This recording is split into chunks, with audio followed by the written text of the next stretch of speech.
breast cancer. Now understand something. Before we move forward, I want everybody to understand this, that the C in cancer stands for conflict, okay?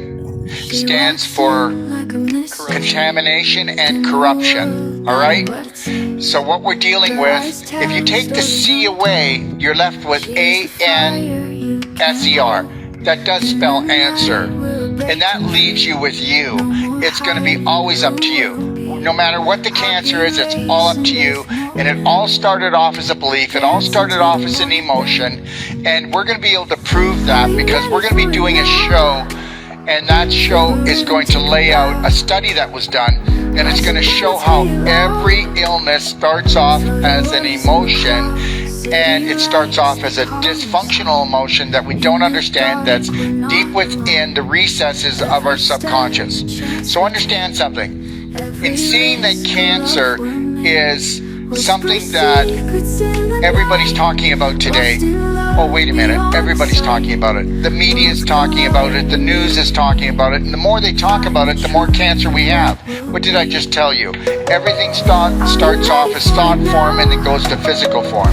Now, I will tell you this, that since 9/11, what pharmaceutical corporations, what the media and the government have found out is that the more that they talk about life-threatening situations and they bring more fear into the news and even onto commercials, onto the TV, in the radio, on the newspaper, on the web, they're able to increase their sales and disease is going up. Whether you want to believe this or not, every year since 9/11, they've been able to increase their sales by 20% minimum with pharmaceutical drugs in North America. All right, whether you want to believe this or not, every disease, since they started hiking up their advertising monies that they spend, every disease is on the rise as well. So understand something. The disease first starts in the mind with stinking thinking, and then it gets, from what we said was the invisible becomes the visible, okay?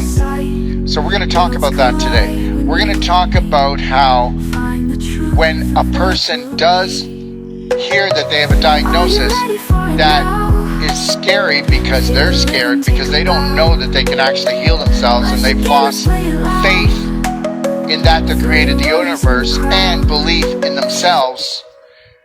What they do is they make really bad decisions and they think about only the worst outcome. And we know that whatever you think the most is going to get fed, and eventually it will become a monster and it will eat you.